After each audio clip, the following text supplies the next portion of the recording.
የጌታ ጸጋና ሰላም ይሁንላችሁ። ኢየሱስ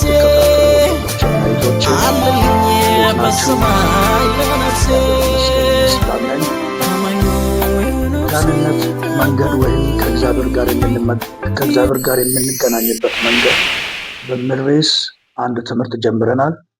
በዚህ ርዕስ ስር ክፍል 1ንና ክፍል 2ን ከዚህ በፊት ማቅረብ ይታወቃል። አሁንም በመከታተል ላይ ለምትገኙ ክፍል 3ን ደግሞ ዛሬ ይዤ ቀርቤያለሁ እና እንድትከታተሉ ይሁን። በትምህርቱ ደግሞ እየታነጻችሁና እየተባረካችሁ እንደሆነ ተስፋ አደርጋለሁ። እግዚአብሔር የተመሰገነ ይሁን። ስለዚህ ይህን የዩቱብ ቻናልን ደግሞ ሰብስክራይብ ያላደረጋችሁ ሰዎች እንድታደርጉ፣ ለሌሎችም እንዲደርስ ሼር፣ ኮፒ ሊንክ፣ ላይክ እንድታደርጉ፣ ኮሜንት እንድታደርጉ በጌታ ፍቅር እጠይቃችኋለሁ። ተባረኩልኝ። ጌታ ኢየሱስ ይባርካችሁ። ዛሬ ደግሞ ወደ ክፍል 3 ወደ ዛሬ ትምህርታችን ከማግባታችን በፊት እንጸልይ። እግዚአብሔር አባታችንና አምላካችን ስለ ሁሉ ነገር እናመሰግናለን። ክብር ምስጋና በሰማይ በምድር ለአንተ ይሁን። ከሁሉ በላይ በክርስቶስ ኢየሱስ በኩል ስላደረክልን ማዳን፣ ስላደረክልን ምሕረት፣ ስላደረክልን የኃጢአት ይቅርታ እግዚአብሔር ሆይ በኢየሱስ ስም ክብር ለአንተ ይሁን። እኛን ኃጢአተኞችን ልጅን ኢየሱስ ክርስቶስን እስከ ማስጣት ድረስ ልጅ ኢየሱስ ክርስቶስ ደግሞ ነፍሱን እስከ ማስጣት ድረስ እኛን ወዶናል። በመስቀል ላይ ስራችንን ሰርቷል። ስለዚህ ጌታ ሆይ ሁሌም እናከብራለን፣ ሁሌም እናመሰግናለን። በክርስቶስ ኢየሱስ ስም ተመስገን። ይህ እውነት ላልበረላቸው ደግሞ እንዲበራ እግዚአብሔር በመንፈስ በኩል እንድትረዳ ኢየሱስን እንድትገልጥላቸው በኢየሱስ ስም እንጸልያለን።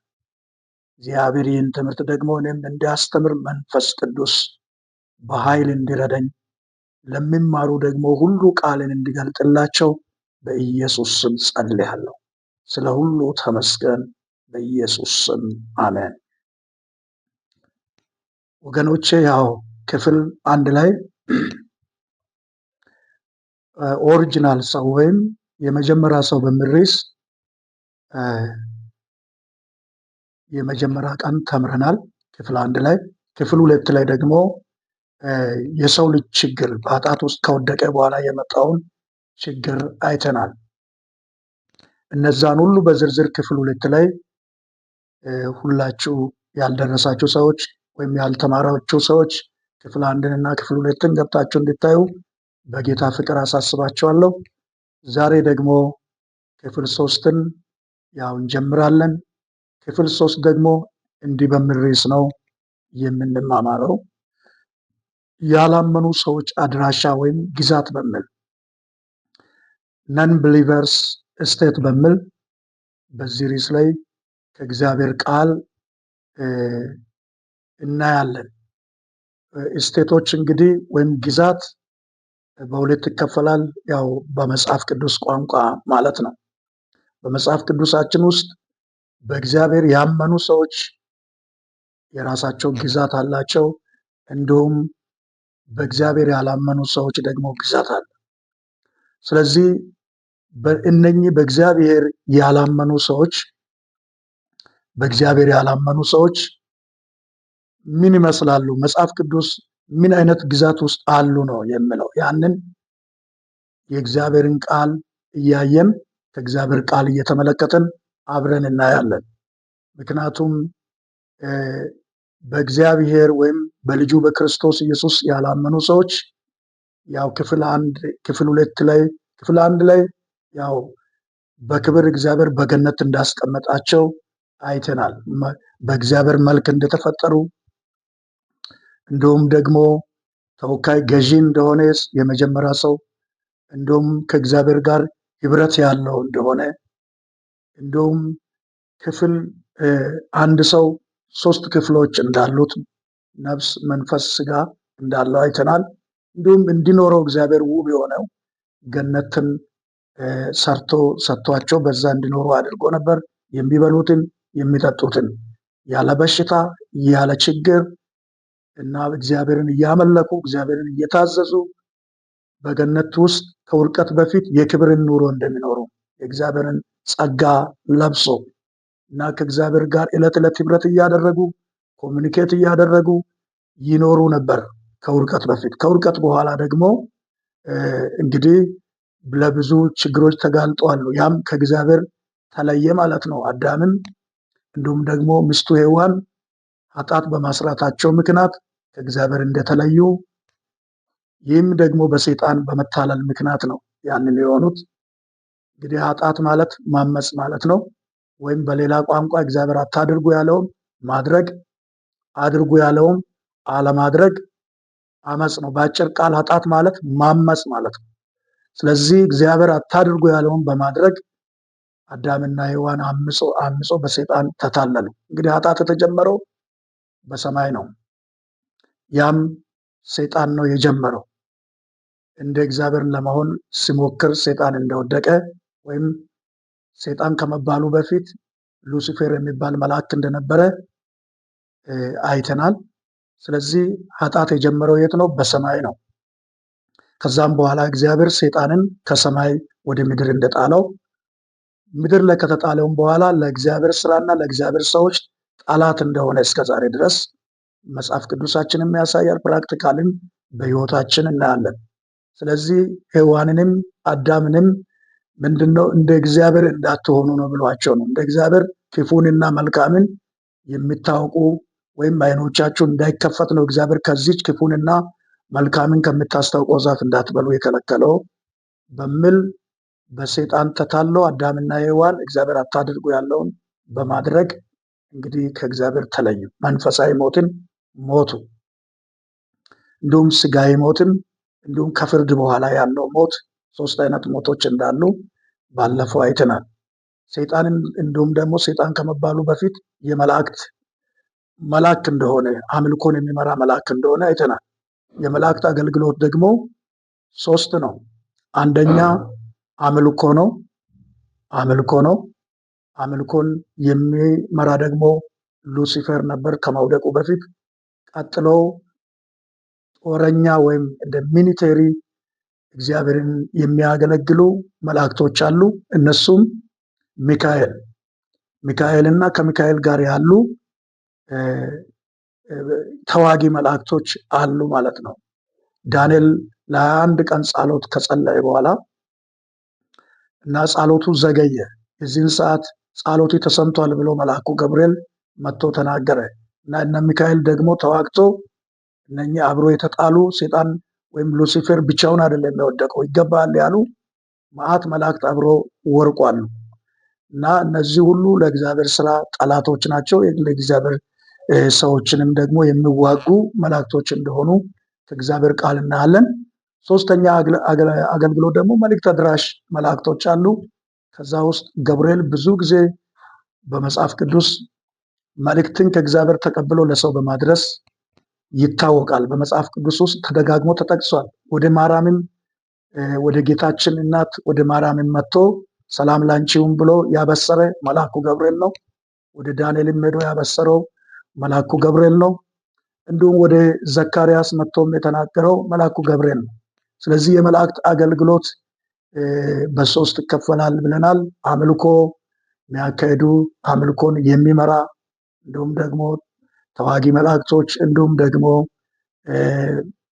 መልእክት አድራሽ የሆኑ መላእክቶች አሉ። ከእግዚአብሔር መልእክትን ተቀብሎ ለሰው ልጆች መልእክት የሚያደርሱ ማለት ነው። ስለዚህ በዚህ በሰይጣን ተታሎ ነው እና አዳምና ሔዋን እግዚአብሔር ካስቀመጣቸው ገነት እንደወጡ የእግዚአብሔር ቃል ይናገራል ማለት ነው። ያን እንግዲህ የውድቀት ችግሮችን ሰው በኃጢአት ከወደቀ በኋላ የደረሰበትን ችግሮች በሰፊው ክፍል 2 ላይ አይተናል። ያን ያላያችሁ ሰዎች እንድታዩ አበረታታለሁ። ክፍል 2 ላይ ማለት ነው። ዛሬ ክፍል 3 ላይ በዚህ ምክንያት እንግዲህ ያላመኑ ሰዎች አድራሻ አለ፣ ተግባራቸውም አለ። ምንድነው ተግባራቸው? እና ለተለያዩ ችግሮች የተገለጡ ናቸው እነዚህ ያላመኑ ሰዎች ወይም ነን ብሊቨርስ ስቴት ውስጥ ያሉ ሰዎች። አንደኛ የዲያብሎስ ልጆች ሆነዋል በኃጢአት ምክንያት። ያ ክፍል 2 ላይም ጠቅሻለሁ። ዮሐንስ ወንጌል 8:44 ላይ እናንተ ከአባታችሁ ከዲያብሎስ ናችሁ፣ ዲያብሎስ ከመጀመሪያው ነፍሰ ገዳይ ነው፣ እናንተም ይህንን ልታደርጉ ትፈልጋላችሁ ብሎ ለአይሁድ ሕዝብ ሃይማኖት ላለው ሕዝብ አለን ለምሉ እኛ የአባታችን የአብርሃም ልጆች ነን ለምሉ ጌታችን ኢየሱስ ክርስቶስ እንግዲህ ይህንን ምላሽ ለነሱ ተናግሯል። እናንተ የአባታችሁ የዲያብሎስ ልጆች ናችሁ ብሎ በዚህ ክፍል ላይ ተናግሯል። ስለዚህ በክርስቶስ አምኖ ያልዳኑ ሰዎች የማ ልጆች ናቸው? ስቲል የዲያብሎስ ልጆች ናቸው እና የነፍሰ ገዳይነት ስፒሪት ውስጣቸው አለ፣ ከአባታቸው ከዲያብሎስ የወረሱት። ስለዚህ ኢየሱስንም በወቅቱ ሊገሉት ይፈልጉ ነበር።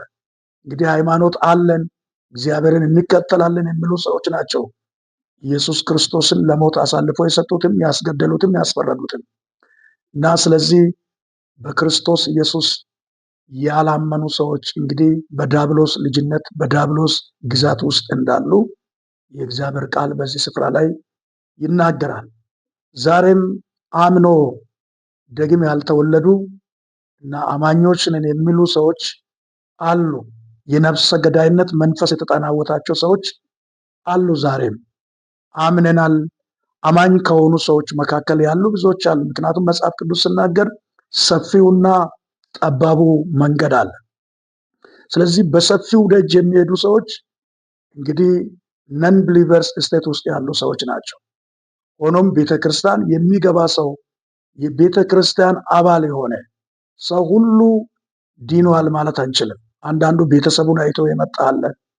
አንዳንዱ ከዚህ ምድር መከራ ነፃ ይወጣል፣ አንዳንድ ነገር ፍላጎቱን አገኛለሁ፣ ቁሳዊ ፍላጎት አገኛለሁ ብሎ የመጣ አለ። በኢየሱስ ክርስቶስ ዘመንም የተጠሩ ብዙዎች ናቸው፣ የተመረጡ ጥቂቶች ናቸው ይላል። ስለዚህ የዳኑ ሰዎች ከጥቂት ሰዎች ይመደባሉ። ኢየሱስንም ሲከተሉ የነበሩ በሺዎች የሚሆኑ 6,000 ሰው አንድ ጊዜ ኢየሱስን ተከተለ ይላል። ለምን? ለሚበላ ለሚጠጣ። ከዛ መካከል ሐዋርያቱ ናቸው። ከሐዋርያቱም መካከል ይሁዳ ኢየሱስን አሳልፎ ሽጧል እና ሰይጣን ሐሳብ በልቡ ውስጥ አግፍቶበት ማለት ነው። ስለዚህ የነፍሰ ገዳይነት መንፈስ እንግዲህ ከኢየሱስ ከሰይጣን ወደ ይሁዳ ገብቶበት ኢየሱስን አሳልፎ ሰጥቷል ለሞት። ስለዚህ በኢየሱስ ክርስቶስ ዘመንም ለምድራዊ ጥቅም ተአምራት ለማየት ድንቆችን ለማየት ለምድራዊ በረከት እንጀራን ባረከልን ብሎ አሁንም እንጀራን ይባርክልናል ብሎ የሚከተሉ ሰዎች አሉ። ሜቢ በክርስቲያን መካከልም ነፍሰ ገዳይ አለ አይደለም? እንደ ብዙ ነገር የሚሰሩ ሰዎች አሉ አይደለም? ከኛ ያልተለየ ነገር የሚያደርጉ አለ የምትሉ ምናልባት ካላመኑ ሰዎች ወገን የሆናችሁ ሰዎች አላችሁ። አዎ አሉ። በኢየሱስ ዘመንም አሉ። በብሉይ ኪዳን ዘመንም ከግብፅ ባርነት ሲወጡ ድብልቅ ሕዝብ አለ እና በትክክል እስራኤላዊ ያልሆነ ምግብ ስላልበሉ ምድረ ባዳ ላይ የቀሩ ሰዎች፣ ለምግብ ለጥቅም ለተለያየ ነገር የሚከተሉ ሰዎች ዛሬም በዚህ ዘመንም አሉ። ሲያሻቸው የሚገሉ ይኖራል፣ ነፍስ የሚያጠፉ ይኖራል እና እነኚህ ሰዎች ከጥቂቶቹ አይደሉም በመጽሐፍ ቅዱስ ቋንቋ እና በጠባቡ ደጅ ወይም መንገድ ላይ ያሉ አይደሉም፣ በሰፊ ነው። ሊያመልኩ ይችላሉ፣ ሊጸልዩ ይችላሉ፣ ገንዘብ ለቤተክርስቲያን ሊሰጡ ይችላሉ፣ አስራት ሊሰጡ ይችላሉ። ግን የነፍሰ ገዳይነት መንፈስ ካለ እነኚህ ሰዎች ዲኗሉ ማለት አንችልም። ምክንያቱም በመጽሐፍ ቅዱስ ውስጥም ቅድም እንደጠቀስኩ ጌታችን ኢየሱስ ክርስቶስ ከማሞቱ በፊት በምድር በስጋ በነበረበት ወቅት አገልግሎቱን ይከታተሉ የነበሩ መዓት ሰዎች አሉ። ከነዛ ውስጥ ጥቂቶቹ ናቸው እስከ ፍጻሜ ኢየሱስ ክርስቶስን ተከትለው የዳኑት። ስለዚህ ዛሬም ይህን ትምህርት የምትከታተሉ ሰዎች ራሳችሁን ቼክ አድርጉ።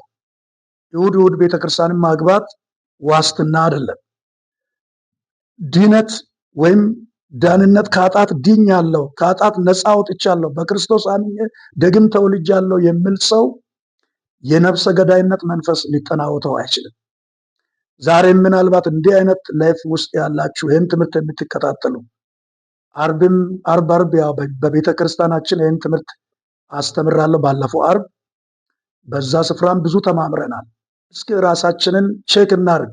በየትኛውም ዓለም ክፍል ውስጥ ያላችሁ ወንድሞቼና እህቶቼ ይህን ትምህርት የምትማሩ ሰዎች እኔ በክርስቶስ አምኜ ከዳንኩኝ ክርስቶስን ነው ማምሰል ያለብኝ። ክርስቶስን የሚመስል ሰው ደግሞ ነፍሰ ገዳይነት መንፈስ በህይወቱ አይሰራም፣ በትክክል በእውነት ያመነ ከሆነ። ምክንያቱም ሐዋርያው ጳውሎስ በፊት ክርስቶስን ያሳድድ ነበር፣ በክርስቶስ ያመኑ ሰዎችን ያሳድድ ነበር። ካመነ በኋላ ግን አንደኛ ቆሮንቶስ 11:11 ላይ እኔ ክርስቶስን እንደሚመስል እናንተን እኔን ምሰሉ ብሎ ክርስቶስን ወደ ማምሰል ደረጃ ሐዋርያ ጳውሎስ እንደተቀየረ ክርስቶስን እንደመሰለ የእግዚአብሔር ቃል ይናገራል። ስለዚህ እኛ አሁን ውስጣችን ምን ይመስላል? ቼክ እናድርግ። ሞቲቫችን ምንድን ነው? ክርስቶስን የምንከተለው ለምንድን ነው? ለጥቅማ ጥቅም ነው ወይ? ይህ የሆነ ነገር ሰጥተን የሆነ ነገር ለማግኘት ነው ወይ? ከዚህ ምድር ጉዳይ ብቻ እንዲያድነን ነው ወይ? ክርስቶስ የሞተልን የዘላለምን ህይወት ሊሰጠን ነው። በክርስቶስ ኢየሱስ አምኖ የዳነ ሰው ሙሉ በሙሉ ህይወቱ እየተቀየረ ነው። ግራጁዋልም እየተቀየረ ይሄዳል። ስለዚህ ወንድሞቼና እህቶቼ እነዚህ በዚህ ዮሐንስ ወንጌል 8:44 ላይ ምዕራፍ 8ን በአጠቃላይ ስታነቡ ሃይማኖት ያላቸው ፈሪሳውያን፣ ቀናተኞች፣ እግዚአብሔርን እናውቃለን የሚሉ ሰዎች ናቸው። ኢየሱስ ክርስቶስ እናንተ የዲያብሎስ ልጆች ናችሁ ብሎ ኢየሱስ ክርስቶስ የተናገራቸው። ስለዚህ ወገኖቼ ዛሬም እድል አለ በህይወት እስካለን ድረስ ህይወታችን ቼክ አድርገን በትክክለኛው መንገድ ላይ ከሌለን በየትኛውም ሃይማኖት ውስጥ እንሆን ኢቭን ፕሮቴስታንት ውስጥ እንሆን ከፕሮቴስታንት ውጪም በየትኛውም ሃይማኖት ውስጥ እንሆን ራሳችንን ቼክ እናድርግ። ክርስቶስን መከተል ማለት ሃይማኖት ማለት አይደለም፣ ህይወት ማለት ነው። አንድ በክርስቶስ አምኖ የዳነ ሰው ህይወቱ ይቀየራል፣ አመለካከቱ ይቀየራል፣ ንግግሩ ይቀየራል፣ ተግባሩ ይቀየራል። ኢየሱስን እየመሰለ ነው የሚሄደው። ስለዚህ ህይወታችንን ቼክ አድርገን ከዚህ ህይወት እንደዚህ አይነት ስህተት ውስጥ ካለን ደግሞ ወደ ክርስቶስ እንድንመለስ ዛሬም እድል አለ። ኢየሱስ እጁን ዘርግቶ ይጠብቃል ወደ አማኞች ስቴት ውስጥ እንድንገባ። ካላመኑ ሰዎች ስቴት ውስጥ ወጥተን ወደ አመኑ ሰዎች ስቴት ውስጥ እንድንገባ ዛሬም ኢየሱስ ሊያድነን እጁን ዘርግቶ ሊምረን እጁን ዘርግቶ ከኃጢአት ሊያጸድቀን እጁን ዘርግቶ ይጠብቃል። ክፍል 2 አሁንም በዚህ ክፍል 3 ውስጥ ያላመኑ ሰዎች አድራሻ ውስጥ ያሉ ሰዎች የዲያብሎስ ልጆች እንደሆኑ አይተናል። ቀጥሎ ደግሞ እንዲሁም ሁለተኛው ነጥብ መንፈሳዊ ችግር አለባቸው እነኚህ በክርስቶስ ኢየሱስ አምነው ያልዳኑ ሰዎች። መንፈሳዊ ችግር ስንል ኤፌሶን 2:2 ላይ ምን ይላል? እናንተ በበደላችሁና በኃጢአታችሁ ምክንያት ሙታን ነበራችሁ፣ ከዚህ በፊት ለአየሩ አለቃ መንፈስ ፈቃድ ተገዢዎች ነበራችሁ ይላል። ስለዚህ በአየሩ ላይ ያለ በምድር ላይ ያለ ኢየሱስም የዚህ ዓለም ገዢ ይላል ሰይጣን። ስለዚህ የዚህ ዓለም ገዢ ነው። የማያምኑትን ሐሳብ እያመጣ ልባቸውን ያሳውራል፣ የልቦናቸውን አይኖች ያሳውራል። ስለዚህ መንፈሳዊ ችግር አለባቸው፣ ስፒሪቹዋል ፕሮብለም። ይሄ መንፈሳዊ ችግር ምንድን ነው ሲባል ማንም ሰው እውነተኛውን እግዚአብሔርን ካላገኘ እውነተኛ ፈጣሪውን ካላገኘ በክርስቶስ ኢየሱስ በማመን መንፈሳዊ ችግር ውስጥ ነው ያለው። እነኚህ መንፈሳዊ ችግር ውስጥ ያሉ ሰዎች ምልክቶቻቸው ምንድን ነው ስንል ጦንቃይ ቤት ይሄዳሉ፣ የጣዖት አምልኮን ያካሄዳሉ።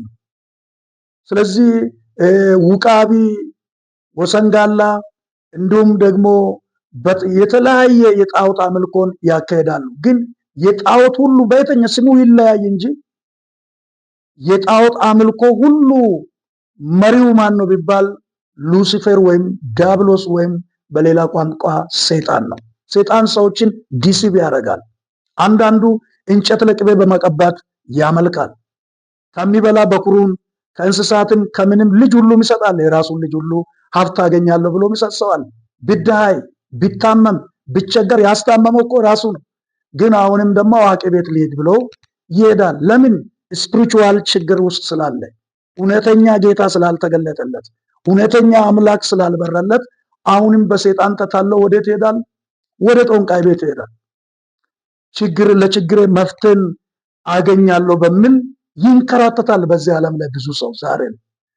እንዲሁም ቅድም እንዳልኳችሁ አማኞች ናቸው ከሚባሉ ሰዎች መካከልም ወደዚህ ጦንቆላ ቤት ተደብቆ የሚሄዱ ሰዎች አሉ። ስለዚህ ቅድም እንዳልኩት ተደባልቆ የገቡ ሰዎች ናቸው እንጂ እውነተኛ ሰው በክርስቶስ ካመነ በኋላ ወደ ጦንቃይ ቤት አይደለም። ሜቢ አሁንም መልእክት አለኝ በዚህ ዩቲዩብ ላይ የምትከታተሉ ሰዎች ፕሮቴስታንትም መሆናችሁ ወይም በጌታ በክርስቶስ ኢየሱስ አምኛለሁ የምትሉ ሰዎች አሁንም ጦንቃይ ቤት የምትሄዱ ከሆነ ስቴታችሁ ስቴት ኦፍ ነን ብሊቨርስ ነው፣ ወይም ካላመኑ ሰዎች ወገን ትመደባላችሁ ማለት ነው። ለምን ሰው እንዴት እውነተኛ ጌታ በርቶለት ከእንደገና ጦንቃይ ቤት ይሄዳል? ሰይጣንን ለማምለክ እንዴት ይሄዳል? ስለዚህ በትክክል ያመናችሁት ጌታ አልበረላችሁም ማለት ነው። ጦንቃይ ቤት የምትሄዱ ከሆነ ኢየሱስ ጌታ እንደሆነ አታውቁትም ማለት ነው። ኢየሱስ መገለጥ ነው። ኢየሱስ ለልባችን የሚበራ ጌታ ነው። በትክክል በክርስቶስ ኢየሱስ አምኖ የዳነ ሰው ጦንቃይ ቤት አይሄድም፣ ውቃቢ ቤት አይሄድም፣ አይገብርም፣ ሀብት ለማግኘት አይንከራተትም። በክርስቶስ ኢየሱስ አምኖ ይጸናል እንጂ። ስለዚህ አሁንም ቤተክርስቲያንም እየመጣችሁ እየጸላችሁ እያጸላችሁ እየዘመራችሁ ወደዛ የምትሄዱ ከሆነ ልማድ ነው እያደረጋችሁ፣ እንደ ፈሪሳውያን እንደ ሰዱቃውያን ልማድ እያደረጋችሁ ነው። እግዚአብሔር የማይቀበለውን አምልኮ እየሰጣችሁ እያመለካችሁ ነው። ስለዚህ እባክን ከእንደገና ብረልኝ ብላችሁ ንስሐ እንድትገቡ እግዚአብሔር እድል ይሰጣቸዋል አሁንም። ስለዚህ ወገኖቼ አሁንም ያላመኑ ሰዎች አድራሻ ወይም ግዛት ውስጥ ያሉ ሰዎች መንፈሳዊ ችግር ውስጥ አሉ። መንፈሳዊ ችግር ውስጥ ማኖራቸው በምን ይታወቃል ሲባል ቅድም እንዳልኩት የተለያዩ ጣዖታትን ያመልካል። ሰው ቀርጾ የሰራውን ምስል አምላክ ነው ብሎ ይሰግዳል። ዛሬ በዓለማችን ክፍል ብዙ ሰዎች ጣዖትን የሚያመልኩ ሰዎች አሉ። ተፈጥሮን እግዚአብሔር የፈጠራቸውን ተፈጥሮ መልሶ ወይ ራሳቸው ቀርጾ መልሶ የሚያመልኩ ሰዎች አሉ። እግዚአብሔር ደግሞ ቀናተኛ አምላክ ነው። ጣዖትን እንድናመልክ አይፈልግም እግዚአብሔር። እንዲሁም ጦንቃይ ቤት ይሄዳል። የተለያየ ለሰይጣን የሚገብሩ ሰዎች አሉ።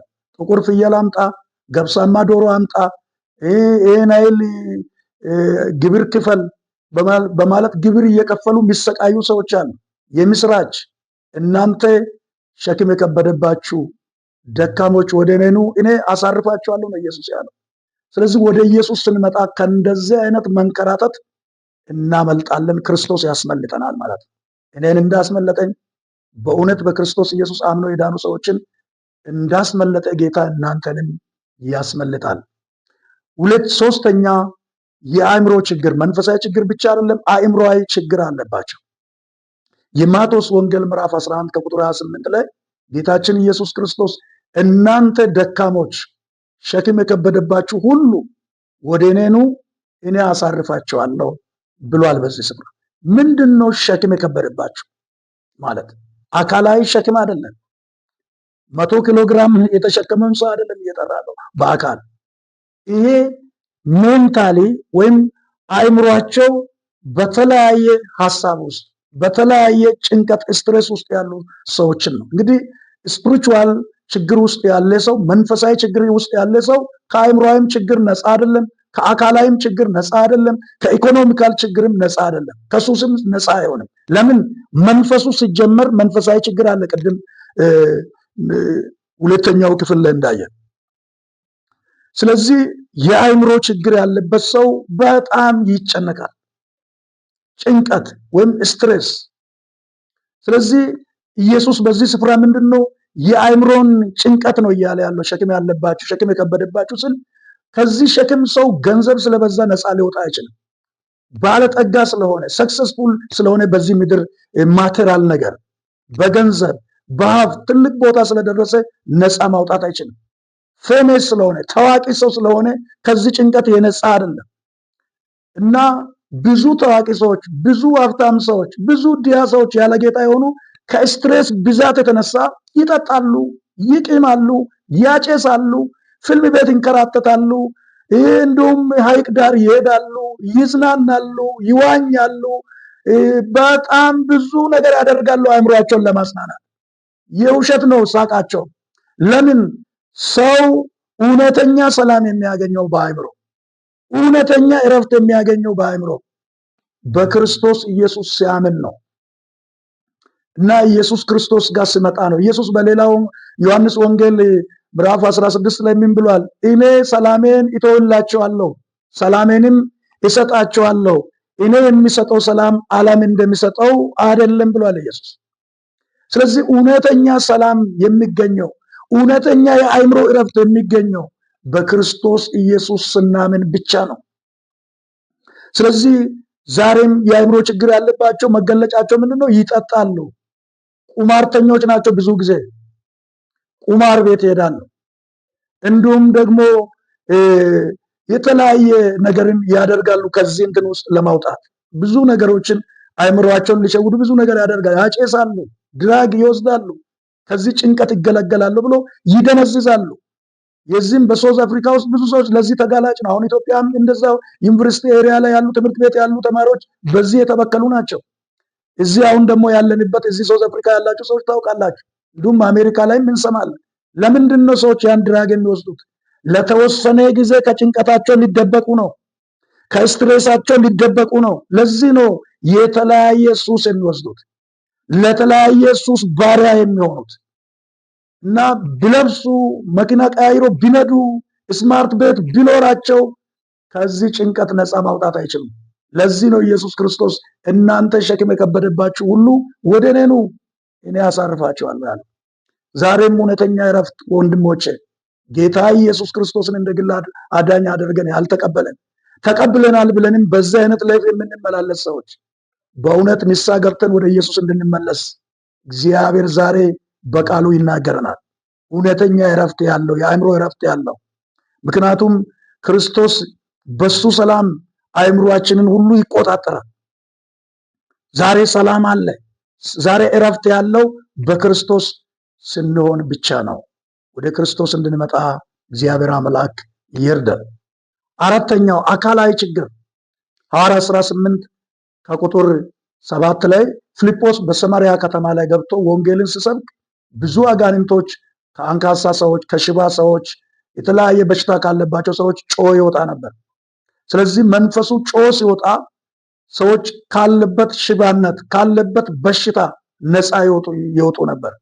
ከዕውርነት ከደንቆሮነት ነፃ ይወጡ ነበር። ምክንያቱም ደንቆሮ መንፈስ አለ፣ ዕውር እንዲሆን ሰውን የሚያደርግ መንፈስ አለ፣ ሰው ሽባ እንዲሆን የሚያደርግ መንፈስ አለ። ስለዚህ ለዚህ በመናፍስት አሰራር ለታመሙ ሰዎች ልክ መንፈሱ ጮህ ሲወጣ ነፃ ይሆናል። ስለዚህ ለፊዚካል ፕሮብሌምን ችግር ውስጥ የተጋለጡ ሰዎች ናቸው። ስለዚህ ከዚህ ችግር ሰው ነፃ ማውጣት የሚችለው አሁንም ወደ ክርስቶስ ስንመጣ ብቻና ብቻ ነው። ሚዛናዊ ለማድረግ በክርስቶስ ኢየሱስ ያመኑ ሰዎች አይታመሙም ማለት አይደለም። መጽሐፍ ቅዱሳችን ውስጥ እነ ኢዮብ ታሟል፣ እነ ጢሞቴዎስ ታሟል እና የታመሙ ብዙ ሰዎች አሉ። እንደ እግዚአብሔር ፈቃድ እግዚአብሔር ሊያስተምርም እግዚአብሔር ሰዎች እንዲታመሙ በአንዳንድ ነገሮች ውስጥ እንዲያልፉ ያደርጋል እንደ እግዚአብሔር ፈቃድ። ከዛ ደግሞ እግዚአብሔር ይፋውሳቸዋል። እንዲሁም ደግሞ በሰይጣን የሆኑ ደግሞ ልክ በክርስቶስ ሳያምኑ መንፈሱ ጮህ ሲወጣ በክርስቶስ ኢየሱስ ስምና ስልጣን ነፃ ይወጣሉ ከበሽታቸው። ስለዚህ ለአካላዊ ችግር የተጋለጡ ናቸው። ስለዚህ ስቴት ኦፍ ነን ብሊቨርስ ውስጥ ያሉ ሰዎች ማለት ነው። አምስተኛ ከሞት በኋላ ያለ ችግር ዕብራውያን 9:27 ከፍርድ በኋላ ያለ ችግር ሚንስ ዘላለማዊ ሞት ማለት ነው። በክርስቶስ ኢየሱስ ያመኑት ከክርስቶስ ጋር ለዘላለም ይኖራሉ ከፍርድ በኋላ። እንዲሁም ደግሞ መጨረሻ ፍርድ የሚባለው ከትንሣኤ በኋላ። በዛን ሰዓት ደግሞ በክርስቶስ ኢየሱስ ያላመኑ ሰዎች ደግሞ ቀጥታ ወደ ገሃነመ እሳት በማቴዎስ ወንጌል ምዕራፍ 25 ላይ በጎች በቀኝ ፍየሎች በግራ ይላል። ስለዚህ ፍየል ሚንስ ካራክተርን ይወክላል። ያላመኑ ስቴት ኦፍ ነን ብሊቨርስ የሆኑ ውስጥ ያሉ ያላመኑ ሰዎች ግዛት ውስጥ ያሉ ሰዎች በፍየል ይመሰላሉ። በክርስቶስ አምነው የዳኑ ሰዎች ደግሞ ያው በበጎች ይመሰላሉ። ምክንያቱም ኢየሱስን ምንድን ነው የዓለምን ኃጢአት የሚያስወግድ የእግዚአብሔር በግ ተብሏል።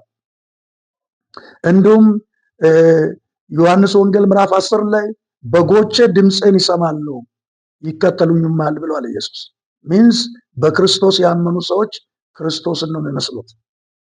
የዋይ ናቸው፣ ትሁት ናቸው እና በካራክተራቸው ሁሉ ክርስቶስን ይመስላሉ። ለምን?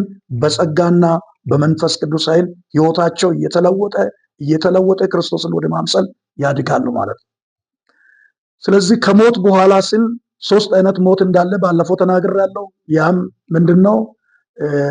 መንፈሳዊ ሞት። መንፈሳዊ ሞት ማለት ከእግዚአብሔር መለያት፣ የነፍስና የስጋ ሞት። ነፍስና ስጋ መለያት፣ ያ የነፍስና የስጋ ሞት ስንል እንግዲህ ነፍስና ስጋ ሲለይ ማለት ነው።